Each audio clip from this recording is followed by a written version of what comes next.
Bon social Covid-19, c'est le nom du nouvel instrument qui a suscité un engouement sans précédent sur le marché des titres publics de l'Union économique et monétaire ouest-africaine. En quelques jours, ces bons ont permis aux États de l'UEMOA de lever les fonds nécessaires pour financer en urgence leur plan de riposte contre la pandémie de Covid-19, en attendant bien sûr la rentrée des fonds attendus des partenaires techniques et financiers.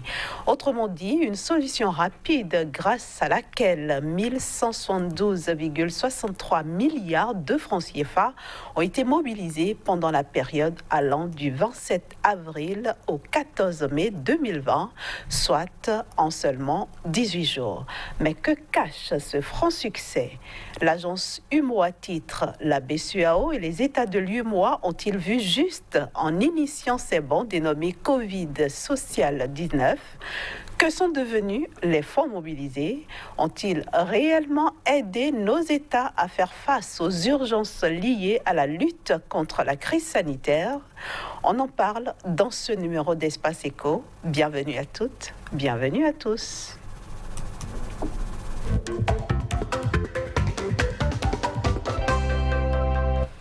À mes côtés aujourd'hui, Monsieur Zéphirin Aouga, il est acteur du secteur privé.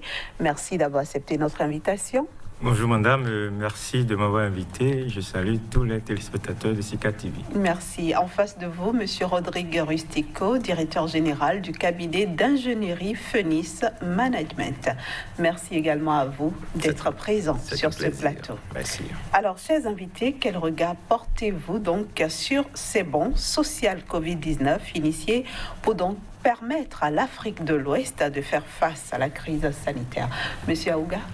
Oui, merci madame. Je crois que ces bons sont obligatoires.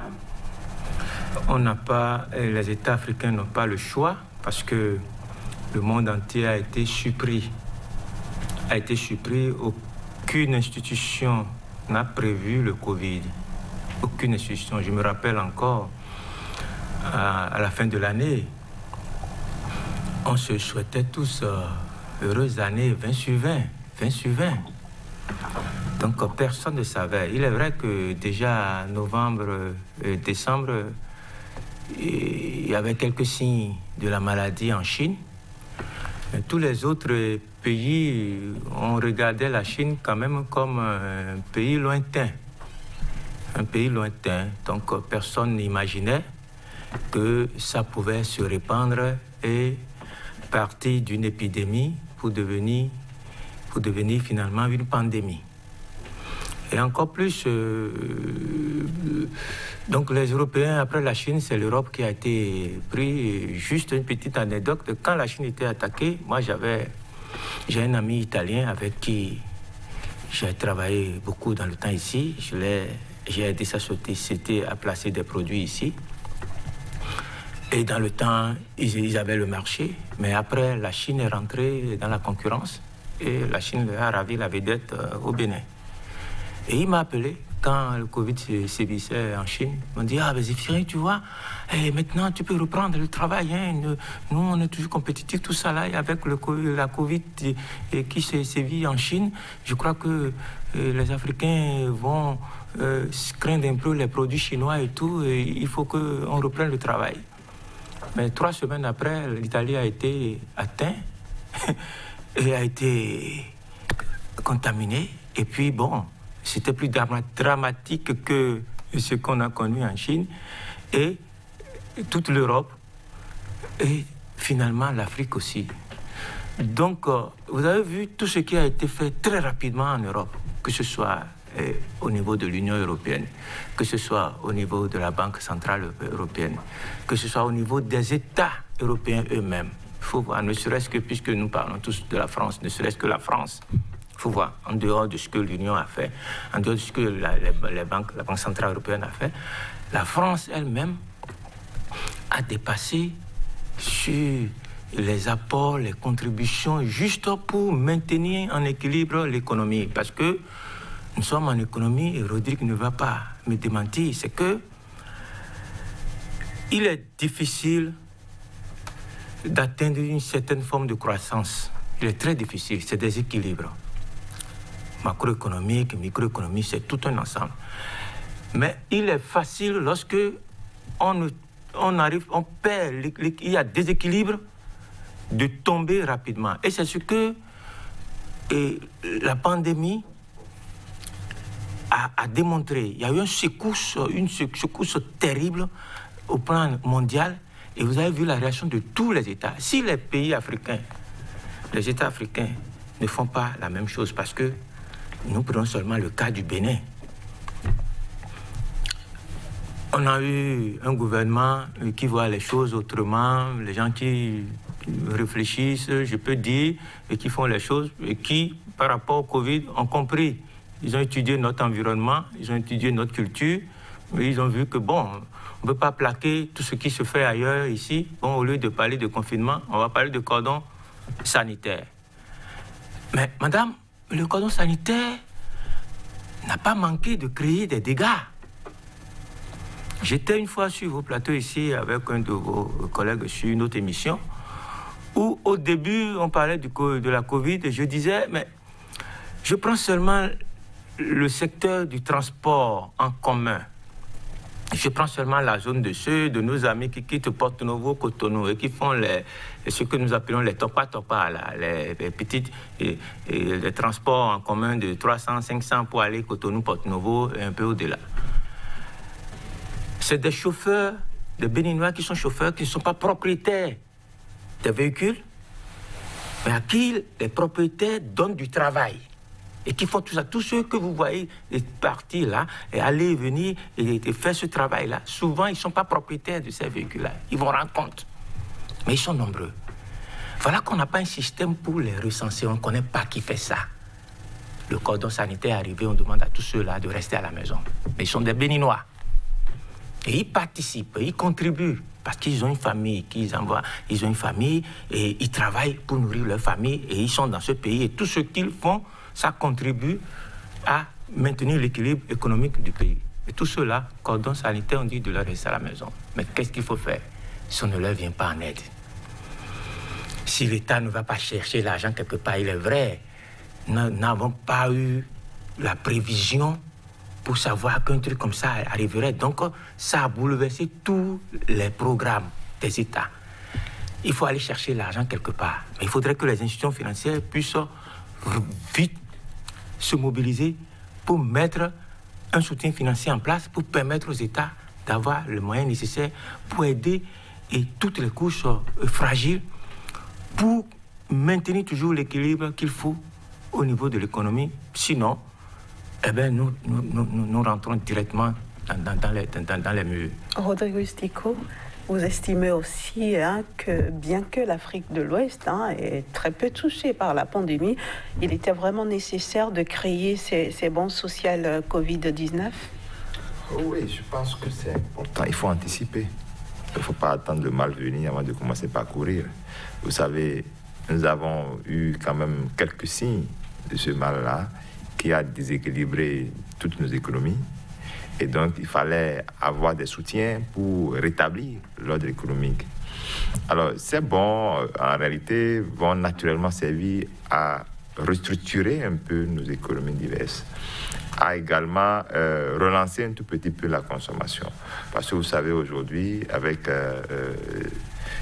cette Covid-là, il y a eu plus de mal, d'accord, que du bien. Les économies sont pratiquement à terre.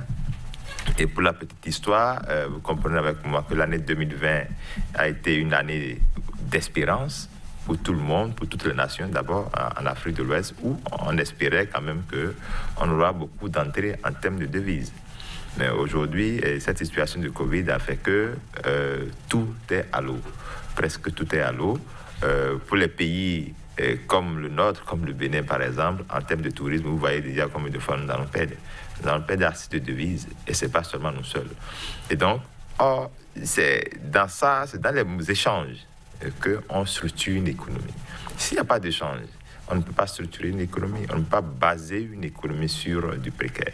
Donc, il était important de lancer alors ce soutien-là pour pouvoir rebâtir encore l'économie. Vous savez, cette Covid a fait perdre pas mal de points en termes de croissance économique dans tous les pays. Et donc, pour pouvoir assurer la pérennité économique, on est obligé d'aller vers ces bons-là. Bon, c'est vrai qu'il faut aller vers ces bons, mais il faut voir, il y a autre chose derrière ces bons. Vous voyez, l'Afrique demeure l'Afrique. Et lorsque cette menace avait démarré dans ce pays, vous allez voir que les pays les plus riches au monde avaient décidé de commencer par aider l'Afrique tout de suite. Et je faisais partie des tout premiers à dire, est-ce que vraiment il n'y a pas quelque chose qui se casse derrière? Parce que vous savez, l'Européen, un pays développé ne vous aide pas. Il vous donne de l'argent, mais il prend toujours quelque chose en retour. Et donc, aujourd'hui, l'Afrique étant la pièce maîtresse en termes de développement des pays européens, ils se disent qu'il vaut mieux alors renforcer la structure économique de l'Afrique pour pouvoir naturellement continuer toujours la dépendance. C'est ça, en fait, qu'il faut savoir. Et ça, c'est important. Et sinon, vous imaginez combien de morts ils ont eu chez eux. C'est vrai qu'ils ont des plateaux techniques, mais malgré ça, mais nous n'en avons pas. Mais ils se disent qu'il faut venir renforcer alors l'économie africaine. Mais pourquoi? Parce qu'ils ont beaucoup plus à gagner qu'à perdre.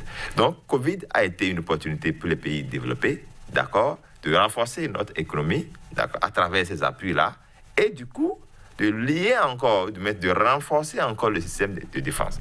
Aujourd'hui, maintenant, nous dépendons d'eux, ils veulent encore renforcer cette dépendance-là. C'est à l'Afrique même de savoir qu'il faut travailler. Il faut travailler pour couper cette dépendance-là. Mais c'est vrai que nous n'avons pas encore tellement de moyens, mais nous nous sous-estimons la plupart du temps en Afrique. Mais eux savent un peu plus notre valeur. Vous imaginez que vous-même, vous ne soyez pas en mesure de savoir ce que vous valez, et c'est votre voisin qui vous dit ce que vous valez. Ça ne vaut pas la peine. C'est ce que nous vivons souvent en Afrique. Et donc, il est important que cette situation de Covid nous fasse un tic dans la tête pour qu'on puisse comprendre que nous devons redoubler encore les ardeurs, savoir que c'est bon là, oui, il faut les avoir, mais comment il faut les gérer? Quand vous les avez, il faut, puisque c'est une mesure exceptionnelle, il faut naturellement trouver des solutions exceptionnelles pour pouvoir gérer cela. En attendant d'en arriver à la gestion, vous savez que la particularité de ces bons, c'est qu'ils sont à taux bas et à maturité très courte. Est-ce que c'est ça qui explique leur succès? Monsieur Aouga? Oui, le contexte même y oblige. On n'est plus dans les temps normaux où pour faire un appel de fonds, il faut aller sur le marché international, les marchés régionaux, pour pouvoir faire des appels de fonds et tout. Mais il y a un contexte aussi, et comme l'a dit Rodrigue tantôt, tout est question d'échange. Si votre partenaire n'est pas en mesure de satisfaire vos besoins, et que vous pensez que vous avez l'argent et que lui, s'il n'est pas en mesure, à votre niveau, s'il n'est pas en mesure de satisfaire vos besoins, puisque vous échangez avec lui, eh bien, il y a un déséquilibre. Et in fine, ce que vous espérez obtenir, vous ne l'aurez pas. Et donc, c'est pour cela que le monde étant devenu un monde, nous sommes dans la mondialisation, et l'Afrique étant un élément très important, et parce que c'est d'ici qu'on tire toutes les ressources, c'est d'ici qu'ils font tous leurs projets en se basant sur ce qu'ils peuvent retirer, qu'ils peuvent soutirer à l'Afrique. Donc, dans un contexte comme ça où eux-mêmes, ces États-là, sont ébranlés, et vous voyez, vous avez parlé de 18 jours, mais en 72 heures, mais il faut voir tout ce qui a été sorti, mobilisé par l'Union européenne, la Banque européenne, et même les États européens, même quand je prends seulement la France, mais c'est en l'espace d'une semaine, mais c'est des milliards. Et moi, je me demandais, mais ces milliards étaient où? Moi, la question que je posais, mais j'allais en venir aussi. Voilà, tout cet argent était où avant? Donc finalement, il y a des choses qui sont possibles, mais si on se cache sur la gestion, la rigueur et plein de choses, et puis on ferme les yeux sur beaucoup de choses qu'on pouvait faire pour venir en aide aux personnes fragiles en temps normal, en temps normal où certaines structures qui sont en vogue ou qui sont connus, qu'on préfère, n'ont pas de problème. Mais tous les autres qui dépendent, qu'on ne considère pas en tant que tels, on peut les laisser mourir, bon, on les laisse se débrouiller. Puisque il faut pas oublier qu'il y a toujours, même en temps normal, la possibilité d'aller sur le plan des marchés nationaux et des marchés internationaux pour pouvoir faire des appels de fonds et tout. Et quand on le fait seulement au profit des grandes structures. On le fait au profit de l'État ou on le fait au profit des grandes structures. Mais les petites structures, tout ça là, quand vous êtes béninois, lambda, comme vous et moi, dans ce pays-là, mais chacun se débrouille. Il est vrai qu'on pourrait considérer que l'État, quand l'État va lever ces fonds-là, il met en place des structures, un contexte économique donné et qui permet à chacun de pouvoir vaquer à ses occupations. Peut-être qu'on bénéficie de ce contexte-là, mais on n'a pas directement les sous. Et c'est quelques structures qui en bénéficient directement. Mais aujourd'hui, la Covid maintenant a ramené tous les humains sur le même pied d'égalité. Et les structures, les grandes structures, que ce soit, et vous allez par exemple en France, tout de même, vous prenez dans l'aéronautique, les grands groupes aéronautiques, vous prenez le bâtiment, vous prenez un groupe comme Michelin, mais ils sont tous frappés. Maintenant, quand on descend, les restaurateurs, les petites... Donc, tout le monde a été, vous excusez un peu le terme, corrigé, ou bien fouetté, ou bien choqué par cette Covid-là. Donc, il était urgent de parer au plus pressé. Je crois que c'est ce que Rodrigue a espéré de dire. Et si on doit le faire, mais vous ne pouvez pas vous passer de l'argent à vous-même et de mettre le taux encore très fort. Parce que finalement, on se refinance là. C'est le monde qui se refinance, puisque l'argent ne sort pas du ciel. C'est toujours les mêmes sous qui sont dans le circuit.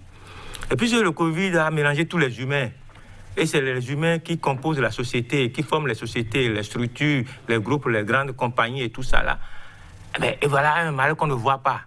On nous a dit, bon, il faut fermer la bouche, il faut laver les mains, il ne faut plus se toucher, il ne faut plus se voir. Et qui vient, qui sape tout. Il faut lutter contre. L'État, le président français a dit que nous étions en guerre. Il faut faire cette guerre-là. Et comment? Il faut se renforcer économiquement. Donc, on ne peut pas vouloir faire ça et encore se pénaliser en faisant un taux élevé tel que vous le demandez. Le taux ne pourrait être qu'un taux favorable, un taux abordable pour que, en temps normal, on puisse rembourser cet argent-là sans trop de difficultés. Et c'est ça qui est même intéressant pour l'économie. Sinon, l'effet escompté, on n'aura pas. Si on mettait les taux très élevés, les gens vont... D'ailleurs, le Bénin avait voulu... Le Bénin même a innové. Je ne sais pas s'ils ont tenu. Le Bénin avait dit, puisque c'était l'hirondelle qui faisait le printemps, le Bénin était le seul pays à dire, mais ce que vous dites là, vous voulez, puisqu'il y a beaucoup de choses qui avaient été mises en place, on va alléger les dettes, on va faire ceci, on va effacer des dettes et tout. Le Bénin a dit, effacer les dettes et tout, c'est une façon de nous montrer à la communauté financière internationale que nous sommes incapables d'assumer nos responsabilités. Et dès lors que le Covid va passer et que nous serons sur le marché pour demander de l'argent, les gens vont nous dire que mais vous, quand vous payez, vous prenez de l'argent, vous ne payez pas. Donc il y a un risque à traiter avec vous. Donc ça va diminuer la cote des États africains. Le Bénin a été le seul pays à dire ça. C'est pas d'autres pays africains timidement ont voulu suivre un peu, mais je crois qu'à la fin, ça n'a pas été suivi. L'Afrique n'est pas allée de la même manière, mais que tout compte fait, le Bénin a pu glaner 103 milliards. Je ne sais pas si c'est toujours, on nous a pu expliquer si c'est toujours sur notre vision qu'on l'a fait, ou bien d'une autre manière, on n'en a plus expliqué. Mais, madame, le taux ne pourrait être que ce que vous avez constaté. Rodrigo Estico, près de 1201 milliards de francs CFA mobilisés en 18 jours. Qu'est-ce qui, selon vous, a autant incité les investisseurs et où était l'argent? Parce que finalement, ça signifie que l'Afrique de l'Est n'est pas aussi pauvre qu'on le croyait. Oui, vous voyez, c'est pour vous dire quoi. Vous prenez par exemple un jeune qui décide de créer son entreprise, qui a besoin d'investissement. Pensez-vous qu'il aura autant d'opportunités comme ça? Non. C'est pour vous dire quoi. C'est en situation de malheur que vous voyez les bons arts.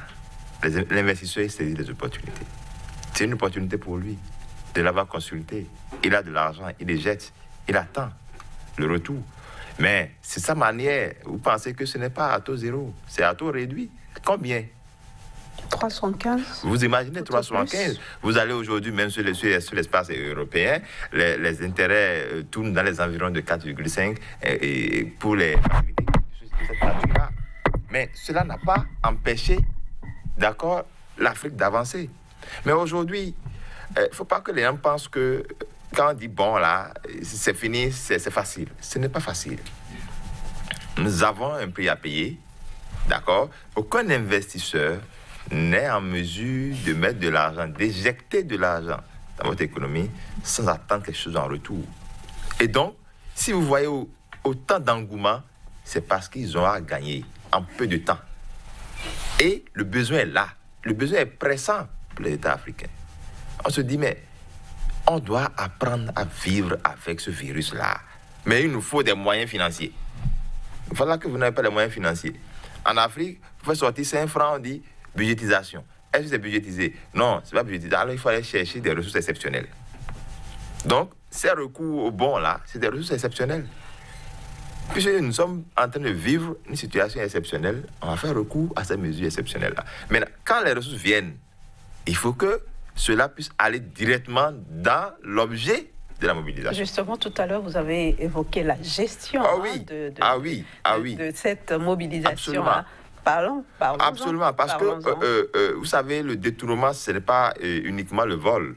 Si je dis, je dois prendre de l'argent, je dois mobiliser des ressources dans mon espace pour renforcer les gestes barrières contre Covid, et je ne le fais pas, je prends les ressources pour aller faire autre chose, c'est du détournement.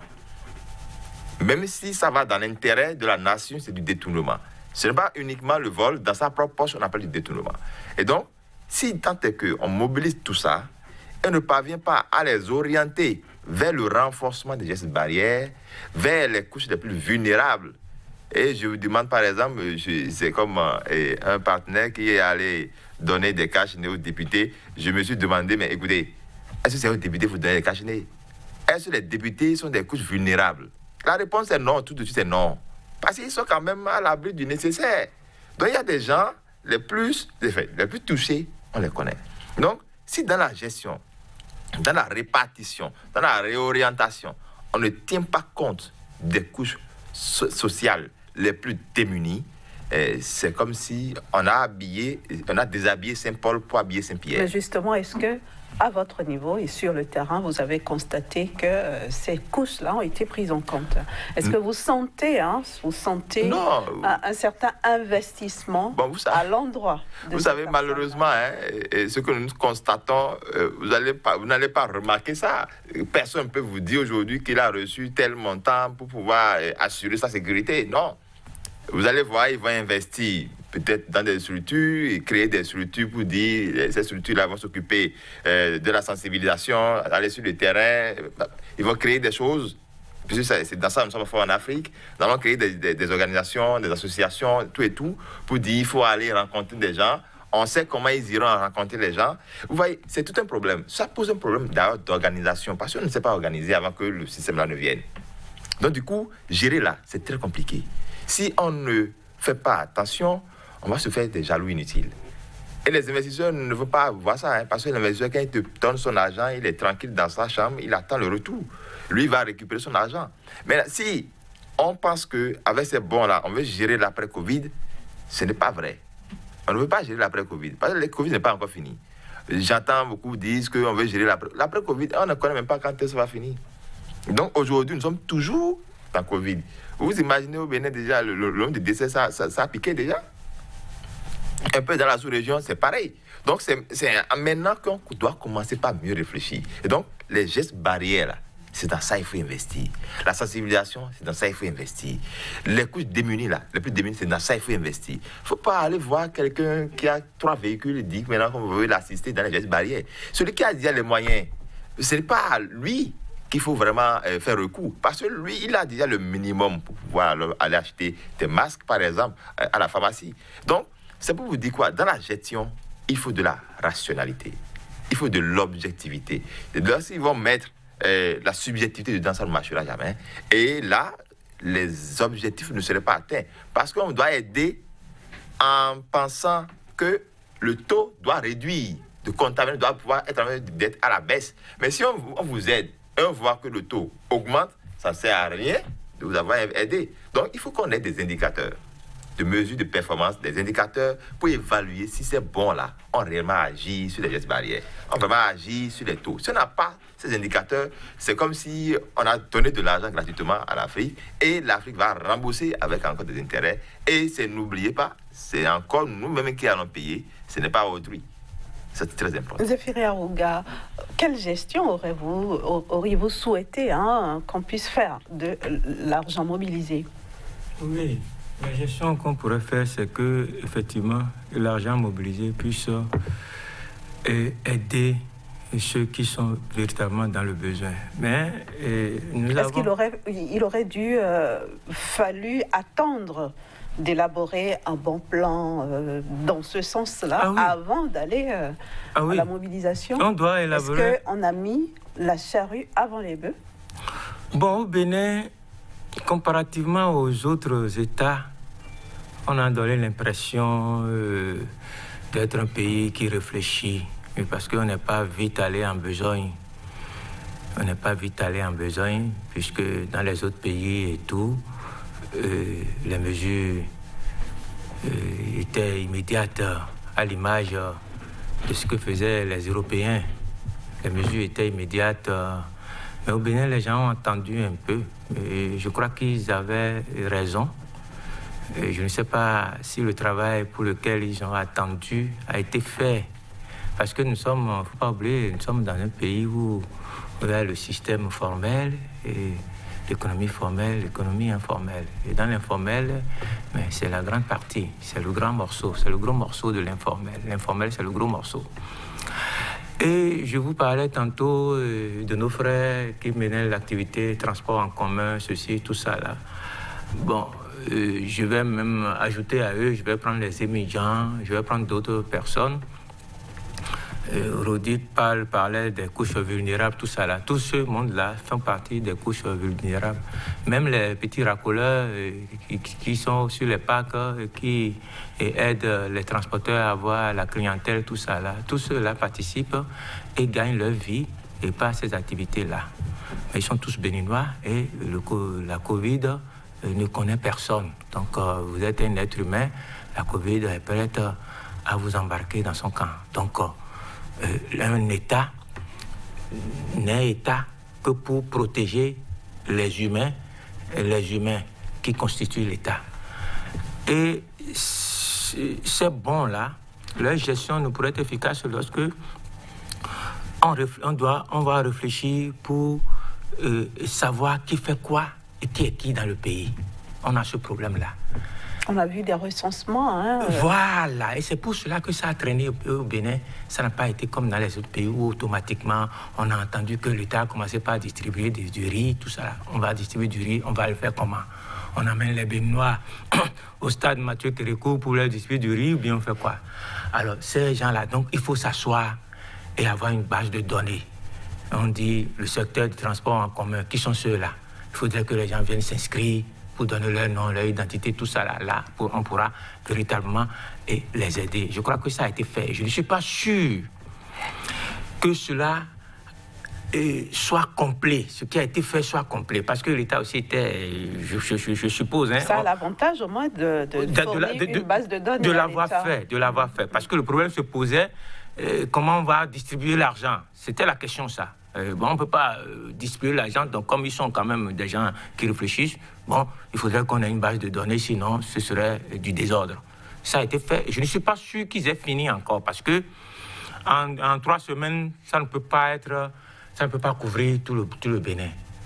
Parce qu'il y a des bonnes dames qui vont au marché et tout, qui se débrouillent. Mais c'est des Béninoises aussi, qui n'ont pas créé de société, qui n'ont même pas créé d'établissement. Et la pauvre dame qui vend la bouillie dans mon quartier, elle est aussi un acteur. Elle est un acteur économique aussi. Donc, nous sommes en guerre. Donc, on doit s'occuper de tous les Béninois. Vous pensez que c'est possible? Non, on est obligé de faire selon nos moyens, mais l'objectif devrait être ça. Parce que quand nous prenons la bonne dame qui vend sa bouillie, comme vous l'avez dit là, et nous prenons le chauffeur que vous aviez cité tantôt, à qui on a demandé d'arrêter toutes ces activités, il y a quand même une différence. Entre les deux, celui qui a besoin d'être aidé, c'est le chauffeur. Chauffeur, tout à fait. Mais la bonne dame aussi, Dieu merci. Elle a continué ses activités. Oui, elle a continué. Dieu merci qu'on a eu l'intelligence de dire aux gens, on va pas faire confinement à l'image de l'Europe. Sinon, tout le monde serait resté à la maison. Et la bonne dame aussi, elle sort, mais elle sort pour aller vendre, mais elle est exposée au risque. Puisque en principe, on dit éviter au maximum le contact avec les autres et rester chez vous. C'était, même l'OMS aussi disait, restez chez vous. Oui, mais ça continue, c'est pas, voilà. C'est pas une mesure qui a été arrêtée, ça continue. Voilà, donc, est-ce que l'État béninois a fini de recenser? L'idéal serait, comme je le dis, de pouvoir venir jusqu'au niveau de la bonne dame qui vend la bouillie. Là, tous les Béninois auraient le sentiment que, au temps de la crise-là, autant au moment de cette guerre-là, nous avons eu un État fort derrière nous qui nous est venu en aide et qui a soutenu chacun des Béninois pour que nous continuions d'avoir la force nécessaire, les moyens nécessaires pour contribuer toujours, pour maintenir l'économie qui appartient à nous tous, pour maintenir cet équilibre-là. Parce que dans un pays là où il y a des fragilités, il y a des couches vulnérables, tout ça là, vous pouvez avoir croissance combien? Mais s'il y a des gens qui ne sentent rien dans leur marmite, mais tout ce que vous dites là, c'est la télé, c'est la radio, c'est, comme vous les journalistes, c'est de l'actualité. Après l'actualité, il y a les faits divers. Et tous les autres qui ne sont pas impactés sont dans les faits divers, malheureusement, mais ils sont nombreux. Donc, la gestion doit être faite de manière efficiente. Efficiente, Régis l'a ébauché tantôt, pour qu'on puisse impacter tous les Béninois, depuis le paysan du village, qui nous permet qu'on puisse acheter le pain ici, on puisse avoir le gari, on puisse continuer à manger ici, malgré Covid. Parce qu'on demande aux gens de rester à la maison, de ne pas aller travailler. Mais tous les chauffeurs dont je parle, qui sont allés rester à la maison pour ne pas travailler, mais il faudrait qu'ils aillent au marché acheter le maïs, acheter le piment, acheter de l'huile, acheter du riz, acheter plein de choses et manger. Et puis on n'a jamais dit aux gens, à cause de Covid, ne mangez plus. Mais pour manger, il faut trouver l'argent pour aller acheter le produit, puis on ne vous distribue pas ça. Donc, ces bons-là doivent servir, moi je ne suis pas aux affaires, mais ceux qui sont là aujourd'hui, qui doivent faire face à ce problème-là, je crois qu'ils doivent avoir l'intelligence bien en place pour comprendre que chaque Béninois doit pouvoir sentir l'importance, l'utilité et de ces bons-là. Et l'impact doit pouvoir réjaillir sur chacun de nous. Et la gestion, pour cela, doit pouvoir être efficiente. Et ceux qui doivent être aidés prioritairement,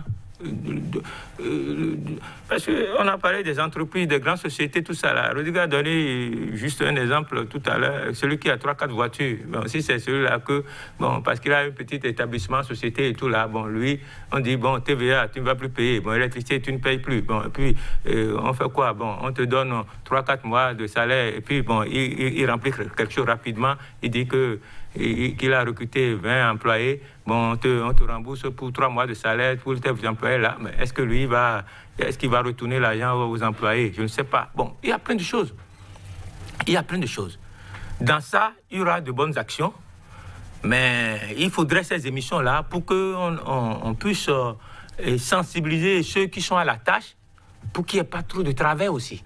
Parce que la possibilité... On va se tourner vers Rodrigue, voilà. Parce qu'on tend déjà vers la fin de cette émission. Alors, Rodrigue, est-ce que vous pensez que le succès des bons social Covid-19, ce succès-là est la preuve que l'Afrique de l'Ouest et l'Afrique en général peut s'autofinancer?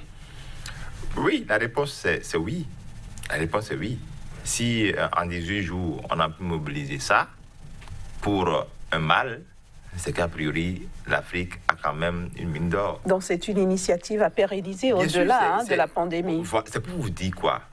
Ce n'est pas en cas de malheur qu'il faut courir derrière les investisseurs. Il faut courir pour financer son économie. Vous pensez que ça aurait eu le même succès s'il n'y avait pas la pandémie? Justement. Parce qu'en Afrique, on ne se fait pas souvent confiance.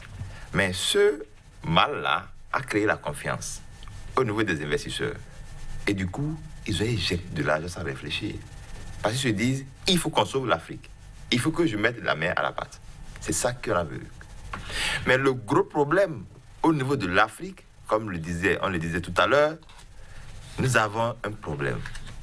Cette situation de Covid-19 doit être, c'est pas un ballon d'essai. Pour nous, nous devons savoir que nous ne sommes pas organisés en Afrique. Si on était organisés là, c'est bon, là, nous n'avons souffrir d'aucun mal.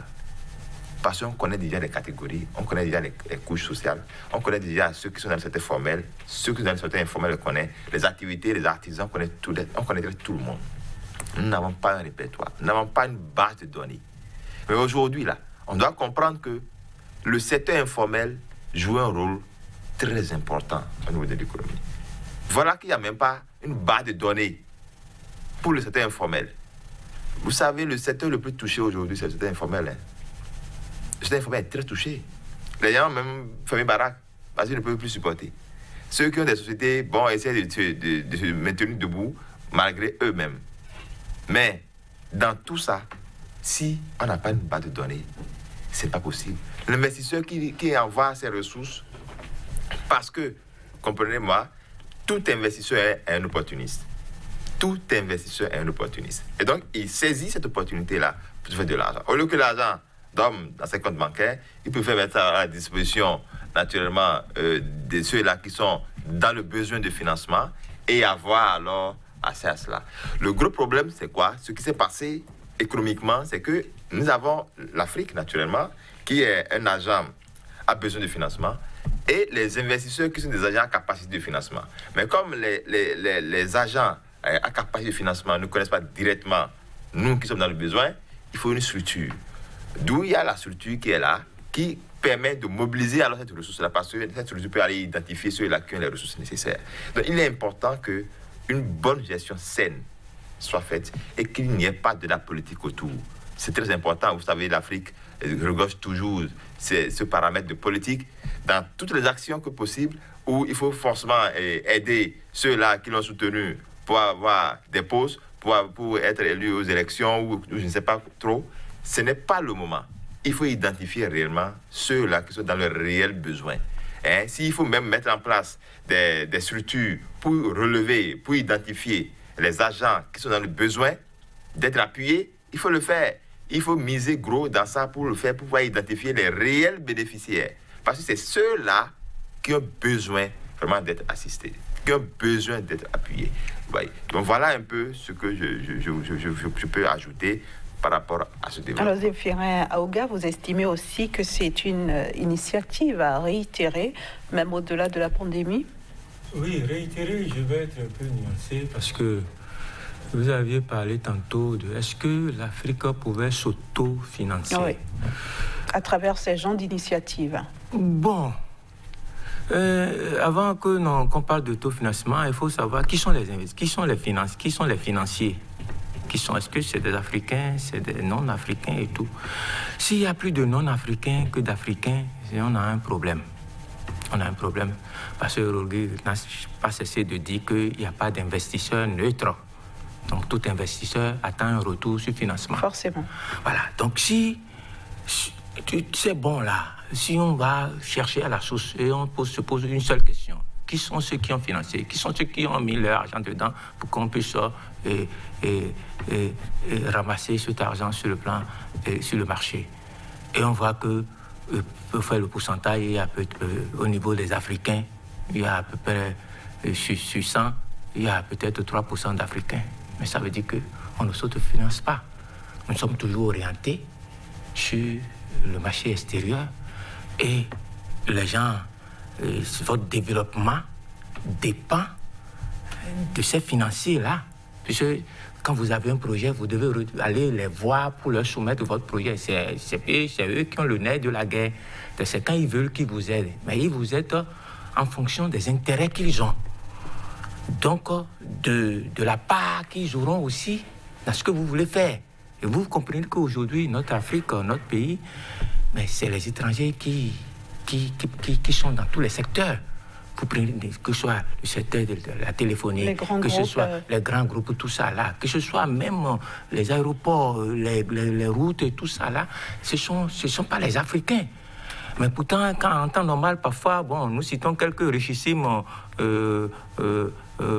africains. Hein, on cite un certain quelqu'un qui est au Nigeria, on cite, je ne sais pas, quelle part tous ceux-là ont dans ces financements-là. C'est ça là qui va nous permettre de dire que, l'Afrique aujourd'hui, bon, sur un appel de fonds aussi, on voit que, bon, mais 95% est financé par les Africains.